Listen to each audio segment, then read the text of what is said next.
My name is Serafina, and I never thought I would become the main character of a story like this.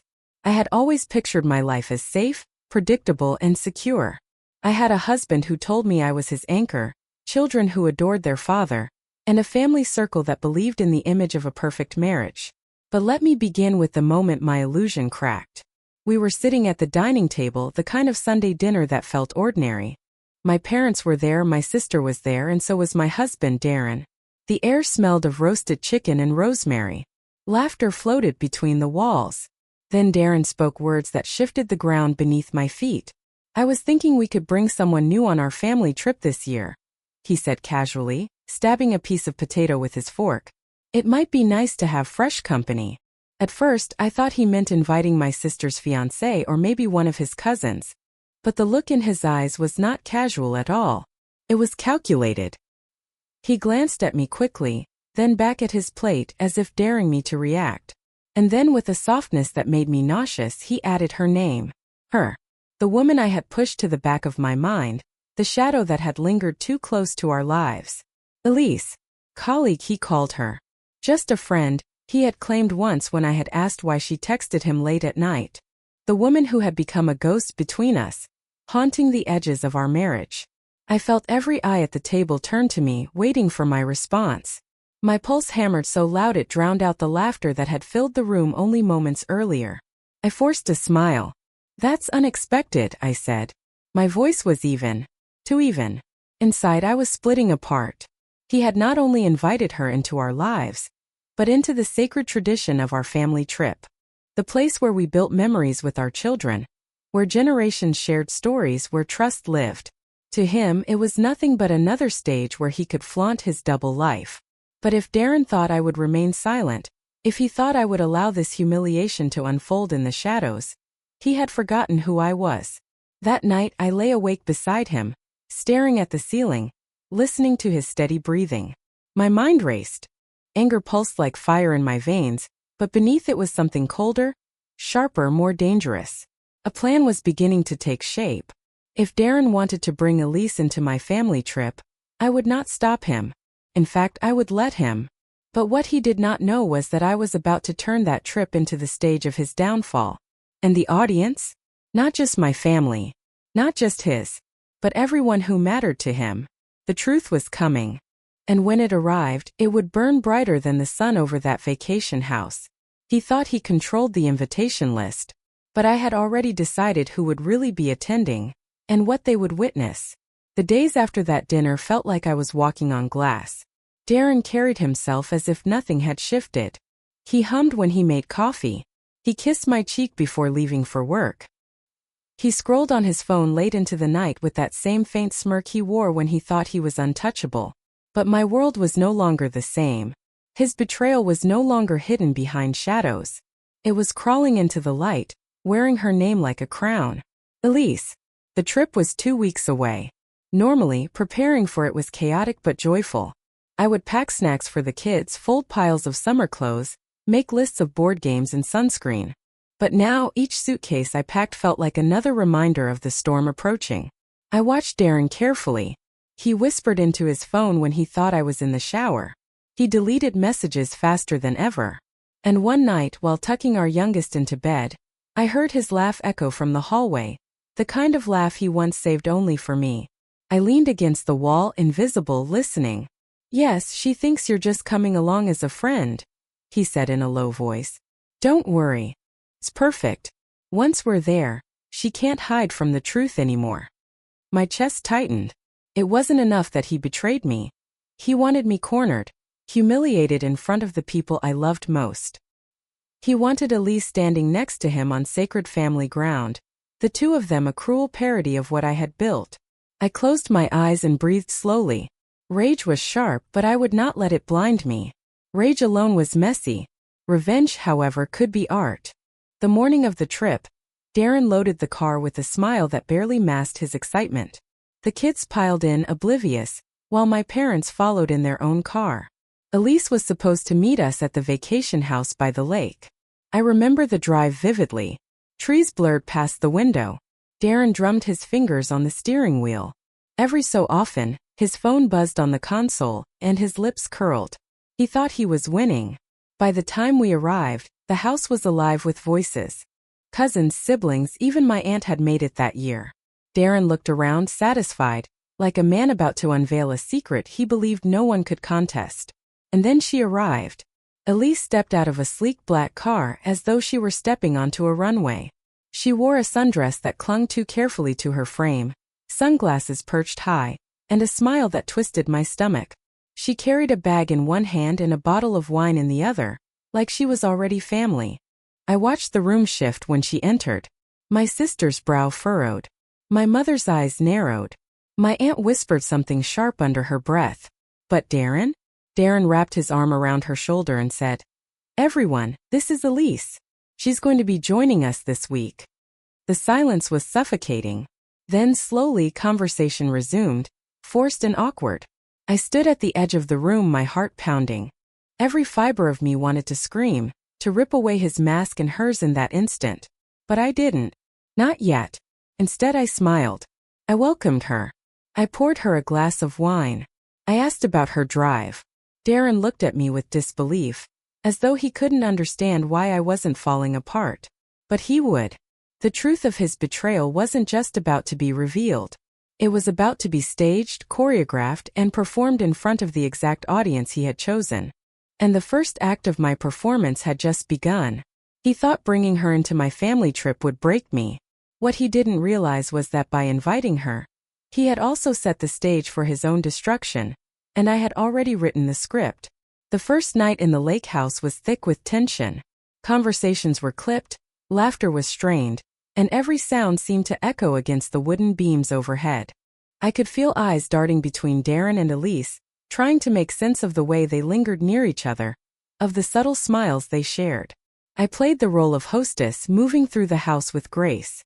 I set the table. I poured drinks. I kept my voice steady, my smile practiced.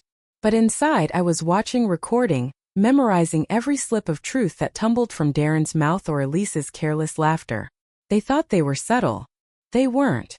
When Darren asked Elise if she remembered the restaurant from last time, his tone faltered. When my brother asked, "Last time where?" Darren covered quickly, but I caught the panic in his eyes. Later, when Elise leaned too close to him on the porch, I slipped my phone from my pocket and snapped a photo. The reflection of the setting sun cast them in a glow that screamed intimacy. My pulse pounded as the image burned onto my screen. One piece of evidence. I wasn't just surviving this trip. I was gathering proof. The next day, Elise followed me into the kitchen, her heels clicking against the hardwood. She leaned against the counter, swirling a glass of orange juice like she belonged there. "You've done such a beautiful job with this house," she said, her tone sugar-sweet. "It feels so homey." Her smile didn't reach her eyes. I nodded politely, but I saw what she wanted, to mark her territory, to let me know she wasn't just a guest. She was a contender. I let her believe it. At lunch, Darren's hand brushed hers under the table. My sister's fork froze midair. My father cleared his throat so loudly it startled Elise. And again I pretended not to notice. That night, I excused myself early, retreating to the bedroom Darren and I were supposed to share. Instead, I sat cross-legged on the bed, scrolling through the photos I'd taken, replaying the whispers I'd overheard. Each detail was another weapon, another nail in the coffin Darren was building for himself. But the most damning piece of evidence came on the third morning. I woke early and stepped into the hall just in time to hear Darren whispering outside on the porch. His voice was low but rushed, urgent. I crept closer, the wood cool under my bare feet. "I told you," he hissed. "By the end of this week they'll see. They'll see us. She won't be able to deny it anymore." He paused, listening. I pressed myself against the wall, every muscle rigid. Then he said, "Yes, Elise. I'll talk to her tonight. We'll be done with the pretending." I froze. My blood roared in my ears. He was planning not only to humiliate me, but to announce their relationship in front of my entire family. My chest rose and fell in measured breaths. Rage clawed at me, begging to erupt. But I held it down, forcing it into silence, into patience. He thought he was orchestrating the grand reveal, but I was already rewriting the ending. That evening, I slipped into the living room where my cousin sat scrolling on her laptop. "Can I borrow your computer?" I asked casually. She nodded, handing it over without question. I opened an email draft and began attaching the photos. The reflection on the porch, the hand under the table, the two close conversations. Piece by piece, the story came together, undeniable and irrefutable. I didn't send it. Not yet. Timing was everything, and Darren had taught me that he loved an audience. I intended to give him one. But as I closed the laptop, Elise walked into the room. She glanced at me at the computer, and for the briefest second, her eyes narrowed. She knew I was watching. She knew I was ready. I smiled. "Sleep well," I said softly, though I was the one who wouldn't be sleeping at all, because by morning my plan was no longer just survival. It was justice.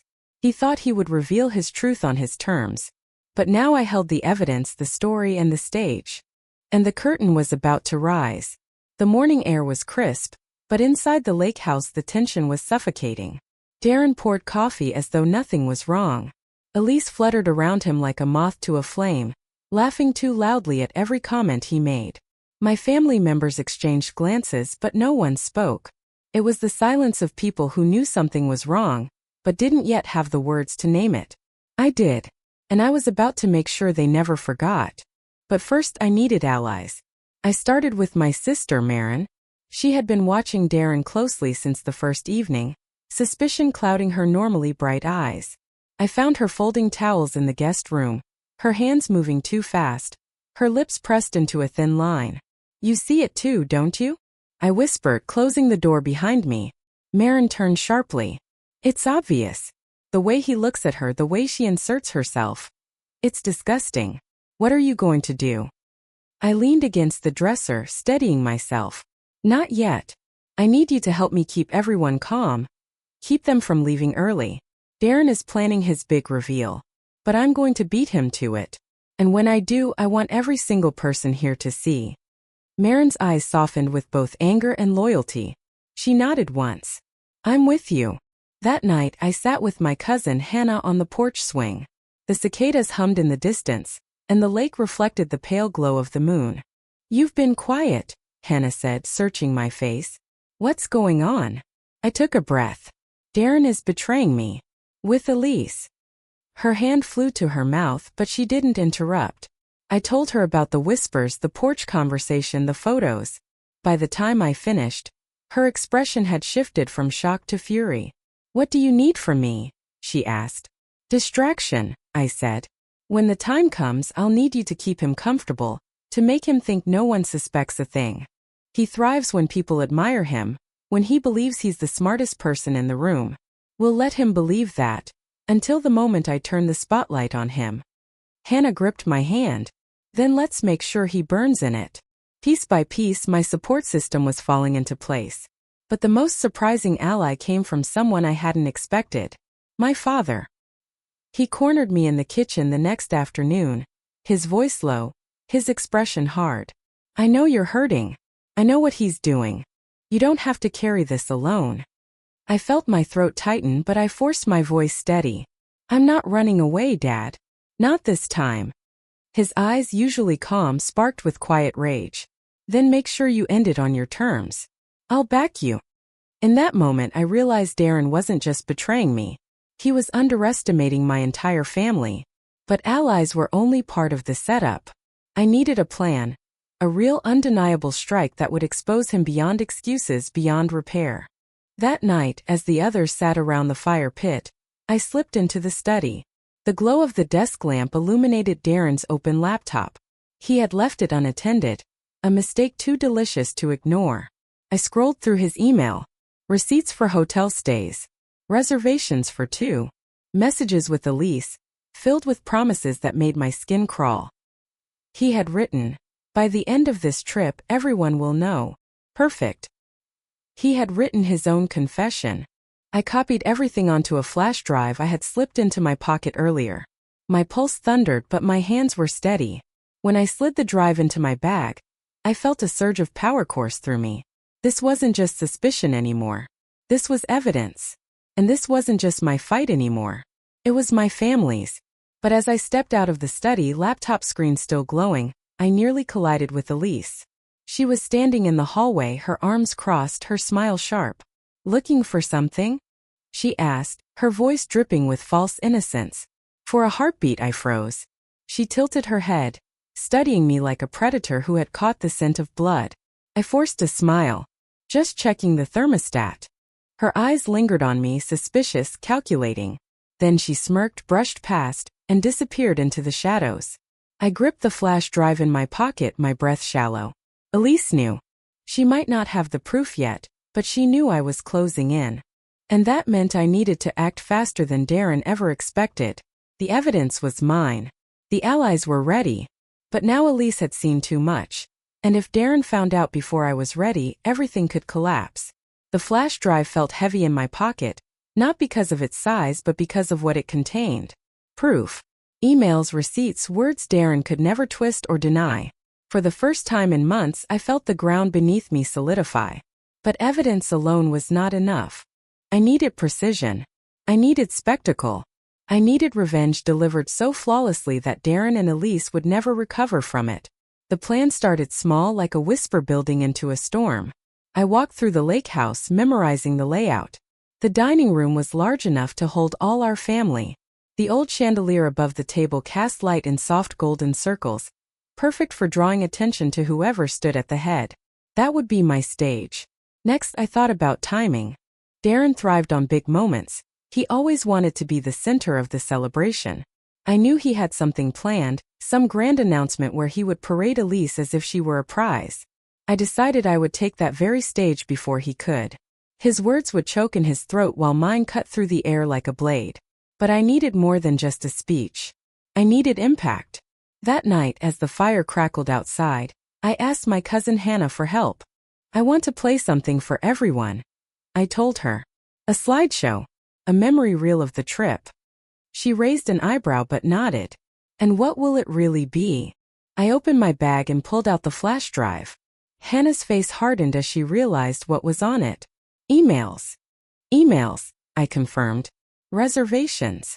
Love notes. Receipts paid with my money." His own words. She grinned. "He'll never see it coming." Together, we arranged for the family projector to be ready for the final dinner of the trip. Darren thought it would be his spotlight. Instead, it would be mine. But I wasn't done. I needed Elise to squirm long before the reveal. The next morning, I found her by the dock sipping coffee, her sunglasses hiding her eyes. I sat beside her, close enough to unnerve her but not close enough to spark open conflict.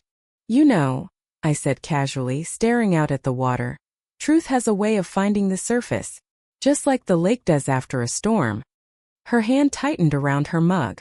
"Are you threatening me?" I smiled faintly. "I don't need to. You already know what's coming." She said nothing, but the silence told me everything. Elise would not warn Darren, not yet. She wanted to see if I truly had anything, or if I was bluffing. That hesitation would destroy them both. As the hours passed, I rehearsed my lines.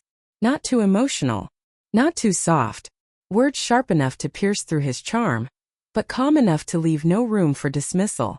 Darren had always called me dramatic, too sensitive, too much. But this time my too much would be the very thing that ended him. By the third day of the trip, my allies were in position. Marin kept the family distracted, ensuring no one left early. Hannah prepared the projector. My father stayed close to me, his presence steady and grounding. All that was left was for Darren to walk into his own trap. That evening, as the sun dipped behind the trees, Darren pulled me aside. His smile was slick, rehearsed, the same one that had fooled me for years. "I want to say something at dinner tomorrow," he said, his tone almost conspiratorial. "Something big. Something that will change everything." My chest tightened, but I forced a smile. "Of course. You deserve the spotlight." He had no idea how right I was. Later that night, I stood on the balcony alone, staring at the rippling water. My plan was dangerous. If it failed, I would look bitter, unstable, vengeful in the worst way. But if it worked, Darren would fall in front of everyone he had ever wanted to impress. I closed my eyes and whispered to myself, "Failure is not an option." And then, as if the universe wanted to test my resolve, I heard Darren's voice drift through the open window below. He was on the phone. I leaned closer, heart pounding. Tomorrow, he said, his voice low, smug. I'll finally tell them. We'll be free. She won't see it coming. My blood boiled. He wasn't just planning to reveal Elise, he was planning to discard me in front of my family like I was nothing. But what Darren didn't know was that I had already written his ending. Darren thought he would announce his betrayal at dinner. What he didn't know was that his carefully rehearsed moment had already been stolen, and I would make sure his truth destroyed him. The morning of the dinner felt electric, as if the lake itself could sense what was coming. The water was glassy, reflecting the sky with deceptive calm. I woke up with my heart racing, every nerve alive. Tonight was the night. Tonight I would strip Darren of the mask he had worn for years. But fate is never kind to those who plan too carefully. Just after breakfast, Hannah rushed into my room, her face pale. We have a problem. My stomach dropped. What kind of problem? She held up the projector. The cord was frayed, snapped clean in two. It doesn't work. Someone cut it. My hand shook as I took it from her. The copper wires glinted in the morning light, sharp and deliberate. This wasn't an accident. Someone had sabotaged me. There were only two possibilities, Darren or Elise. Either way, they were growing suspicious. My plan was slipping before my eyes. I paced the room, my mind racing. Without the slideshow, I had nothing but words, and words alone could be twisted, mocked, dismissed as emotional. I needed proof, visual proof, undeniable. Hannah grabbed my shoulders. We'll figure it out. Maybe we can borrow equipment from town. No, I said sharply. If Darren sees us scrambling, he'll know. And if Elise finds out, she'll prepare. I need them blindsided. For a moment, hopelessness crept in. Had I built my revenge too delicately, too dependent on fragile wires? Then an idea struck. The emails, the receipts, I had them on my laptop. If I couldn't project them on the wall, I could project them on something else. Something bigger. Something louder. The television, I whispered. In the living room. Everyone gathers there before dinner.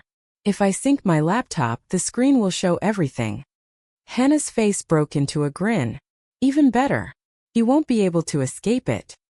Relief washed over me, but only briefly. Because as I walked down the hall, I overheard voices, Darren's and Elise's. They were in the study, the door cracked just enough for me to hear. She's been distant, Elise whispered. Do you think she suspects? Darren chuckled, low and cruel. Let her suspect. Tonight I'll tell them everything. And when I do, she'll look like the fool who never saw it coming.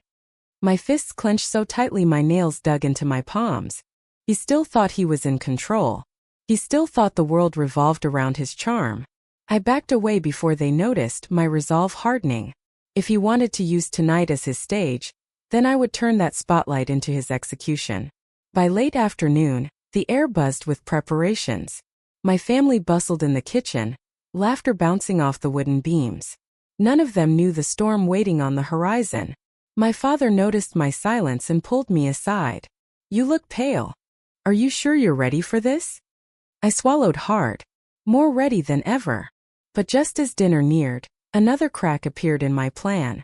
Marin pulled me into the hallway, worry etched across her face. Elise knows something. She's been making calls. I heard her say the word lawyer. A chill ran down my spine. If Elise was contacting legal help, she might be preparing a defense, some desperate attempt to claim I was fabricating everything. Time was running out. The stage was slipping from my fingers. I went upstairs, locked the door, and stared at the lake outside. My plan felt like a house of cards, ready to collapse at the smallest push. But then I thought of every insult Darren had thrown at me. Every lie. Every time he dismissed my worth with a laugh. No, I could not back down. Even if the wires were cut, even if Elise called every lawyer in the state, I still had one weapon they could never silence: the truth. I copied the files onto 2 separate flash drives, one hidden in my jacket, one tucked inside my shoe. If Darren or Elise tried to sabotage me again, they would fail. When the dinner bell rang, I walked downstairs, my pulse hammering. Darren stood at the head of the table, Elise just behind him, her smile tight and strained. He raised his glass, preparing to speak, and I thought, not yet. Not on his terms. On mine. Darren lifted his glass to begin his grand announcement. But before he could utter a single word, I stepped forward, ready to wrest the spotlight from his hands once and for all. Darren tapped his glass with the silver fork, the sharp sound slicing through the laughter in the dining room. The chatter died. Every face turned toward him. His smile stretched wide, the picture of charm he had practiced his entire life. "Family," he began, his voice booming with rehearsed warmth. "I want to thank you all for being here tonight. It means the world to have your support, especially as I share some important news." I felt every eye glance at me, as though they expected I would be part of whatever grand speech he had planned. My stomach churned, but my spine stayed straight. "Not this time." Darren raised his glass higher. "You all know how much Navarra has meant to me." He gestured in my direction, his tone dripping with counterfeit sincerity. "But life is about growth, about change, about following your heart. And tonight—" I cut him off before the words could poison the air. "Tonight," I said, my voice firm enough to echo across the table, "is about truth." The silence that followed was thick, almost suffocating. Darren blinked, caught off guard. Elise shifted uneasily at the corner of the table. I pulled the small remote from my jacket pocket and clicked. The living room television, positioned perfectly within view of the dining table, flickered to life. My laptop had synced flawlessly. The first image appeared. Darren's email inbox. Dozens of subject lines lit up in bold letters. "Elise, last night was perfect." "Elise, she suspects nothing." "Elise, use the card again." Gasps erupted around the table. My father's hand froze midair, his fork clattering against his plate. My mother covered her mouth. Darren's face went pale, then flushed red.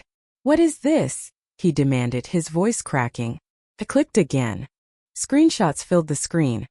Hotel reservations under Darren's name, paid with our joint account. Receipts for jewelry, flowers, dinners. Elise's name appeared again and again.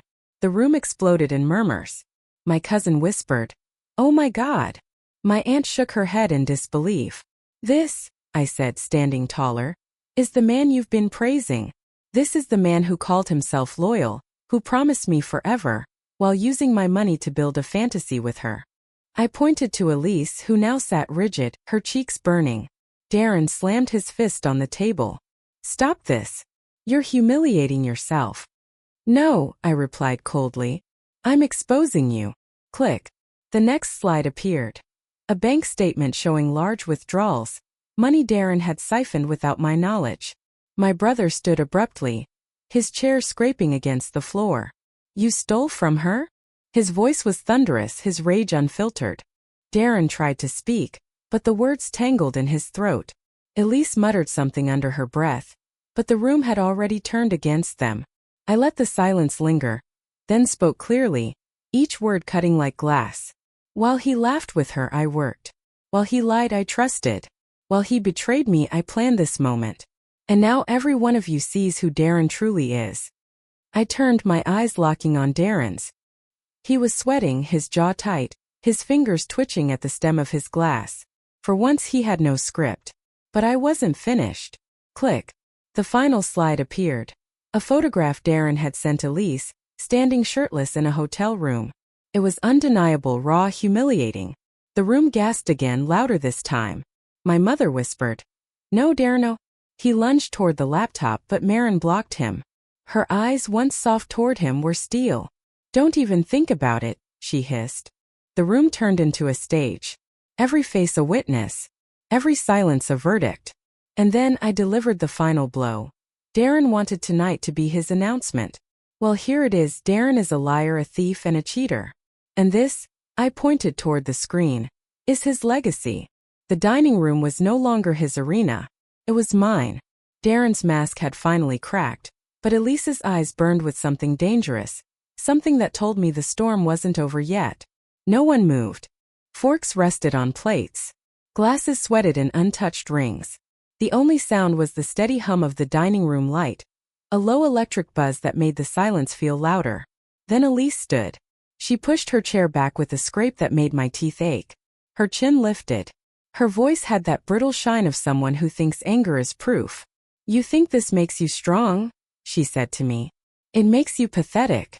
He came to me because you smothered him, because you made everything heavy. You track. You measure. You breathe rules. She turned to the table as if auditioning for sympathy. Do any of you even know what it is like to live with her? A spreadsheet for a soul. Across the table my brother Cade leaned forward, forearms on the wood, eyes flat. Sit down, Elise. She laughed too high. Make me. Darren swallowed hard and tried to reattach the grin to his face. Everyone, let us take a breath. We do not have all the facts. Navarre is emotional right now. I will explain.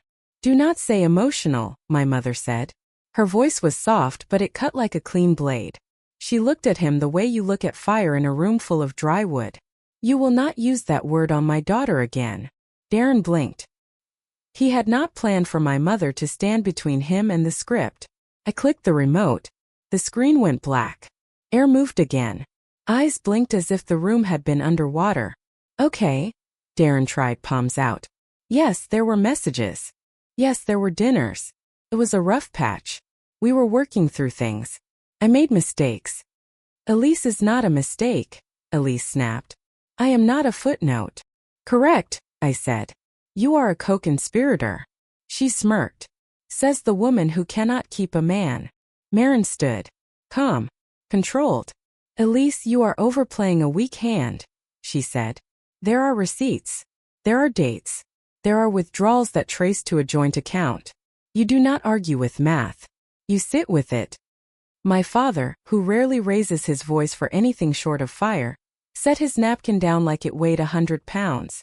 Darren, he said, you stole from her. You lied to us in this house. Under this roof. Darren's jaw worked. I did not steal. It was our money. It was her income, Kate said. And you moved it without consent. That is theft where I come from. Darren turned on me, eyes hot like the mask had finally burned off. You wanted a show, you got one. But you did not think past it, did you? You just wanted me small. You do not care what happens to your own life. I care that I am in it, I said. And that it is honest. Elise folded her arms. You think they will keep you when he is gone? You think you win the circle after you torch the party? She laughed again, that same thin note. Every person here is thinking the same thing. Drama follows you. Across the table my Aunt Ruth, who bakes pies and watches people more than she speaks to them, lifted her hand. No, dear, she said. We are thinking you are out of your depth. The room shifted. Small. Seismic. Darren's eyes flicked to the laptop. I saw the calculation cross his face. If he grabbed it, maybe he could wipe something, stall something, rewrite something. He lunged. Cade moved faster. His palm met Darren's chest and held. Not violent. Absolute. Do not, he said. Darren froze, breath ragged, eyes wide. The charm was a costume on the floor now. What stood in front of us was smaller and sharper. I am done being cornered in my own life, I said. It ends here. I reached into my blazer pocket and set a sealed envelope in the center of the table. My name on one line. Darren's on the other. The law firm's letterhead crisp and white. Temporary separation. Temporary support. Temporary access restrictions on the joint account. Served this morning. Effective now. He stared at the envelope like it had teeth. You went to a lawyer? Yes, I said. After you went to a hotel. Elise scoffed. Cute. Paper tricks. Something knocked against the front door. 3 firm raps. Every head turned. Time stretched. I felt my pulse in my fingertips. Marin's gaze met mine. She did not ask the question. She already knew the answer. I walked to the foyer. The knocking came again, steady, official. I opened the door. A woman stood there in a dark blazer, hair pulled back, an orange envelope in her hand. Her tone was professional, almost gentle. Are you Darren Hale? Behind me, his voice rasped. No. She looked past my shoulder. Sir. He stepped into the entryway, face gray. What is this? Service of process, she said. Notice of financial injunction and petition for legal separation. You have been served. She placed the envelope in his hand. He did not take it. So she set it on the small table by the door and tapped it once with her finger, the way you tap a sleeping thing to prove it is real. Then she turned and walked away into the humid night. Elise's mouth hung open. She cannot do that. She just did, Marin said. Darren found his voice. It had edges now. You blindsided me. You practice blindsiding, I said. I learned to look left. He ripped the envelope open with a fury that tore the first page. His eyes scanned. He swore under his breath. A spending freeze? You froze the account? Not all of it, I said. Your personal account is untouched.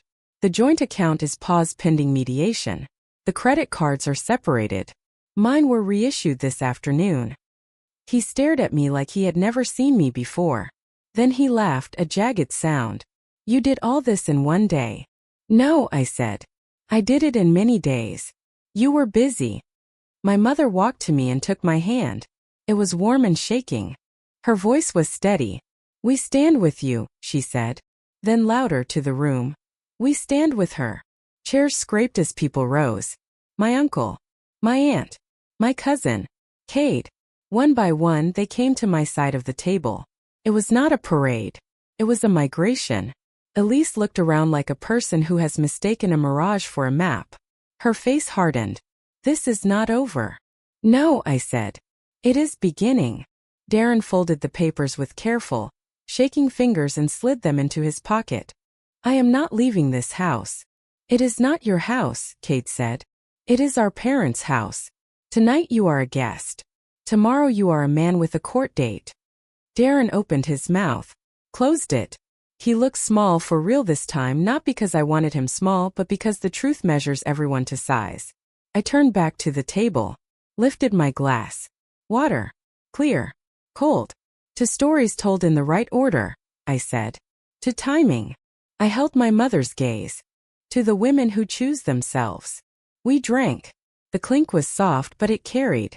Then Elise whispered something to Darren. He nodded once, quick, like a plan had just snapped into place behind his eyes. He straightened his shirt. He switched his smile back on. Fine, he said, too bright.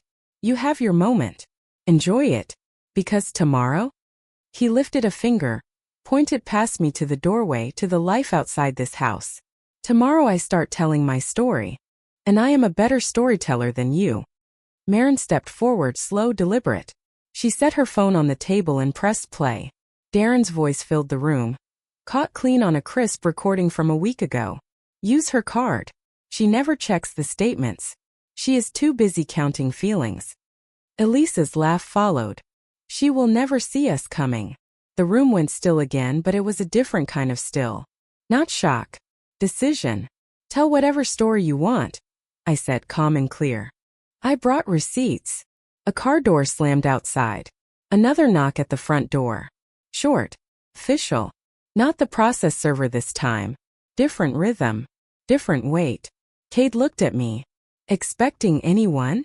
I was not. But the timing was exact. Too exact. I walked to the foyer a second time, pulse steady now, the kind of steady you earn. I touched the knob. I opened the door. 2 uniformed officers stood on the porch under the soft porch light. Their faces were neutral. Their posture set procedure. The taller one spoke first. Evening, he said. We received a report of a disturbance at this address. Behind me, Darren's voice rose from the dining room, sharp, ready to twist. Officers. Yes. I called. I am being harassed. The officers looked at me, then past me, then back to me. Ma'am, the taller one asked, are you safe? I breathed in. The house was warm. The night was warm. The road outside was quiet. The truth was not. I met his eyes. I am, I said. But you will want to hear what comes next. The officers stepped inside. Elise squared her shoulders. Darren smiled like a man who thinks he just found a door. He had not noticed the second envelope on the entry table. The one addressed to him and Elise together. The one with the words, Civil Protective Order on the tab. The night ended in fragments. The officers stayed long enough to listen, long enough to see that my story was not a cry for attention but a chain of receipts, timestamps, and voices recorded without rehearsal. Elise tried to talk over me. Darren tried to paint himself as the victim. But the documents on the table did not care about performance. When they finally left, the house was quieter than I had ever known it. My family dispersed in slow steps. their eyes still heavy with what they had seen. Kate clapped my shoulder like a promise. My mother kissed my cheek and whispered, "You turned the corner tonight. Do not turn back." But when I finally closed my bedroom door, the silence did not soothe. It pressed. My body shook, not with fear but with the aftershock of survival. I replayed every word in my head, searching for cracks. Would Darren find one? Would Elise? The next morning, the world answered for me. My phone lit up before sunrise. Texts, missed calls, screenshots. Darren had posted a long message on social media, painting me as controlling, obsessive, unhinged. Elise had commented hearts and fire emojis, trying to make betrayal look like romance. At first, panic clawed at my chest. Words can be poison, and poison spreads fast online. But then I scrolled further. My friends had already pushed back. My colleagues. Even people from Darren's office. Under his post, their comments stacked like bricks. "Funny, Darren, because I saw you at dinner with Elise 3 times. If she is controlling, why are the financial records in her name? Gaslighting is not love. It is theft." The tide was not turning. It had turned. By noon, the letter from my lawyer arrived. Darren had filed an emergency petition, trying to gain access to the frozen account. Elise had signed an affidavit claiming I was unstable. But my lawyer's email was calm, steady. "Their case is weak. Your documentation is strong. We go to court tomorrow." Court. The word rattled me. A courtroom meant Darren on one side, me on the other, truth held up like fragile glass. Could I keep steady under oath? Could I hold my voice when his tried to slice through? I paced the kitchen, hands shaking when the doorbell rang. On the porch stood Mrs. Lang, our neighbor, holding a manila folder. She pressed it into my hands. "I do not know if this matters," she said, eyes darting. "But he left this in our mailbox by mistake last week. I thought it was junk. Then I saw your name." Inside was a hotel bill. Darren's signature at the bottom. Elise listed as a guest. The dates overlapped perfectly with the weekends he swore he was working late. Proof. Again. More bricks for the wall. That night I did not sleep. I wrote. I printed. I highlighted. I stacked evidence until my dining room table looked like a fortress. Elise had words. Darren had charm. But I had time and I had the truth. As dawn stretched pale across the curtains, I whispered to myself, "This ends tomorrow." And then my phone rang. Unknown number. I answered. "Nevera." The voice was low, official. "This is Officer Diaz. We need to inform you before court. Darren and Elise tried to file a countercomplaint. They claimed you hacked his accounts." My heart skipped. "And we reviewed. Nothing holds. The judge has already dismissed it." Relief hit me so hard I had to grip the counter. Elise and Darren were not just losing ground. They were digging their own pit. But the officer paused. "Be ready," he said. "They are angry. People cornered like this, they fight dirtier before they fall." I thanked him. Hung up. Stared at the stacks of evidence waiting on the table. Tomorrow would not just be a hearing. It would be a battlefield. And the courtroom would decide who walked away with truth in their hands. As I turned off the kitchen light, a shadow flickered outside the window. A car idled at the curb, headlights dark, engine running. Elise's silhouette in the passenger seat. Darren's jaw sharp behind the wheel. They were watching. Waiting. Would they walk into court tomorrow? Or try to silence me before the gavel fell? Morning arrived like a drumbeat. The courthouse steps were crowded with people holding their own cases, their own heartbreaks, but my legs carried me forward as if I had been rehearsing this walk for years. My evidence-filled folders pressed against my ribs. Every paper was a heartbeat. Every highlight was a scar turned into armor. Inside the courtroom, Darren looked smaller than I remembered.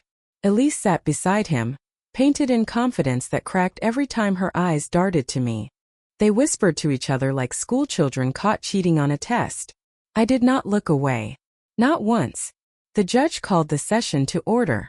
My lawyer spoke first, laying out the sequence. Bank withdrawals, hotel bills, messages, the folder Mrs. Lang had delivered like fate itself. The courtroom quieted as page after page stacked against Darren, each one heavier than his lies. When it was Darren's turn, his voice tried to rise. He blamed me for suffocating him, claimed I had twisted his actions, painted Elise as his true partner. But his words thudded against evidence that refused to move. When Elise took the stand, her answers broke under the weight of cross-examination. Dates did not match. Receipts vanished into excuses. Her voice faltered. The judge leaned forward. This is not a case about love. This is a case about deceit and theft. Ms. Navarra, you acted within your rights to protect yourself. Mr. Darren, your petition is denied. Ms. Elise, your affidavit holds no merit. The gavel struck. It sounded like a door slamming shut behind them. When we stepped outside, reporters had gathered. Darren shielded his face. Elise turned her back. But I did not hide. I stood at the top of the courthouse steps and said only one sentence. Truth speaks louder than charm. The clip went viral before sunset. Strangers messaged me to say thank you. Women wrote that they saw their own stories in mine. Some admitted they had been afraid to stand up. Now they were ready. Darren lost his position at work within the week. Elise vanished from the neighborhood. Their laughter, their taunts, their games, all silenced not by rage but by truth given a stage. As for me, I began again. Not from ashes but from stone I carved myself. Every lie they told had become a stepping stone. Every sneer Darren gave me about being too weak was now proof that strength does not scream. It stands. And that is what I want anyone listening to remember. You do not need chaos to win. You do not need to lower yourself to their level. You need patience. You need proof. And you need the courage to stand in the light when they want you hidden in the dark. Because revenge is not about destruction. It is about reclamation. I did not just expose Darren. I reclaimed myself. So if you are listening holding your own storm inside, hear me now. You are not powerless. You are not trapped. You are not too much. Your truth is enough if you dare to put it in the open. That is my story. He gave her my car keys. I gave him legal papers in court. And I walked away with something no one can steal: my voice. If this story held you, share it with someone who needs to hear it. Subscribe for more stories where betrayal meets justice, and lies are shattered by truth. Because sometimes the sweetest revenge is not anger. It is simply being free.